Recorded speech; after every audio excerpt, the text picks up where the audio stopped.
25 years ago, NWA released their debut album, Straight Outta Compton, and changed the face of music forever. The groundbreaking rap group set the stage for a new phase of hip-hop, painting a picture of harsh reality and growing up in South Central Los Angeles. One of its members parlayed his role, I'm like reading his book, parlayed his role into a mega successful career as a solo artist, actor, and producer. Y'all ready? Yeah! Please welcome Ice Cube!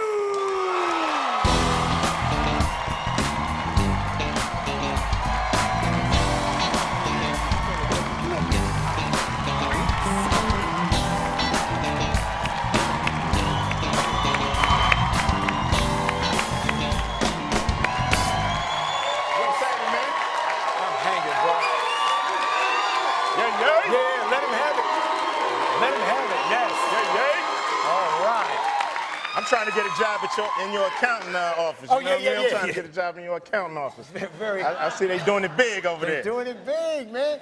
Doing it big. Sir, you know what? It's interesting. Do you have a line of these? Because this is like the Ice Cube shirt. You know, I got to keep it gangster. You know what I mean? I love khaki shirts. You know what I mean? I'm always in it. And, you know, man, the wardrobe don't make the man make the wardrobe. I heard that. I heard that. But in this business, it's real cool to have a look. You know, it's been my look for a while. You know, I like it. You know what I mean? It works for me. Yep. You know what I mean? I ain't no skinny jeans type. You know what I mean? No. Yeah, you know, I don't want to be dressed all funny style. So, yeah. You know what I mean? I got to feel like Cube, so I look like Cube. You know what I mean? I totally agree with you. Yes. I punched a guy in Nordstrom's because he brought me some lime-colored skinny jeans. Yeah, hey, man, you know, that deserves a punch. Yes. Anniversary of Straight Outta Compton. Man, wow, 25 years. Yes, indeed. Rest in peace, Eazy-E. Yes, indeed. Rest in peace, Eazy-E. Yeah, I had Easy in the building many times before he passed away. How was your relationship with him when he left?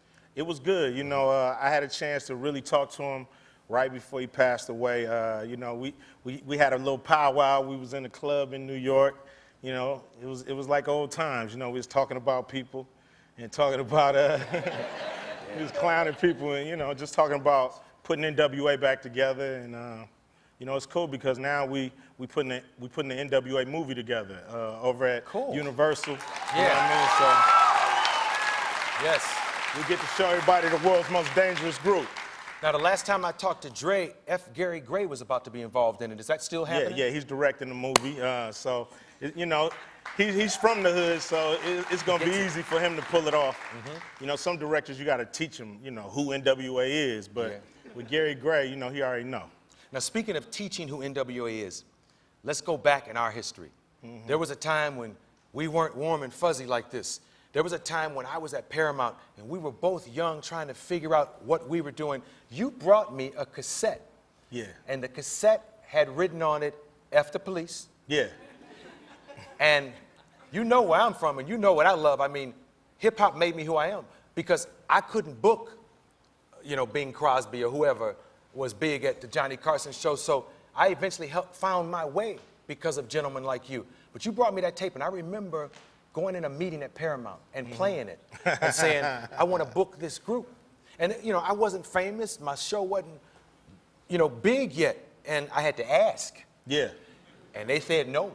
I'm pretty sure. I mean, what you all did was beyond music at that point. Would you reminisce on that? I mean, the government was in it. Yeah, you know, it was coming after us from all angles. But, you know, this was our only weapon. You know, this was our only way to protest what was happening in South Central Los Angeles, you know, with, you know, the intersection of, you know, crack and gangs and, you know, police brutality. You know, this was our only weapon was to speak on it. And, you know, I was mad because you wouldn't have me on your show, not knowing that Paramount, you know, the man, you know what I'm saying, had their thumb on your neck, you know what I mean? But you know, it's cool. You know, I was young, too, at the time. I didn't really know how the game worked, you know what I'm saying? But it's all love, baby. Yes, you know, indeed, man, sir. Doing it big yes, now. indeed. It's real interesting because, I mean, when I first hit You know, people thought Arsenio Hall was a dorm at UCLA. Didn't nobody know who I was? And I was trying to, you know, I was trying to get mine, and I wanted to have y'all. I remember my first Friday night, I booked Bobby Brown. I just wanted him to do My Prerogative. They were like, oh, that's too much. How about Barry Manilow? You know, it's like, yes, indeed. But here we are now, and we'll be right back with more Ice Cube.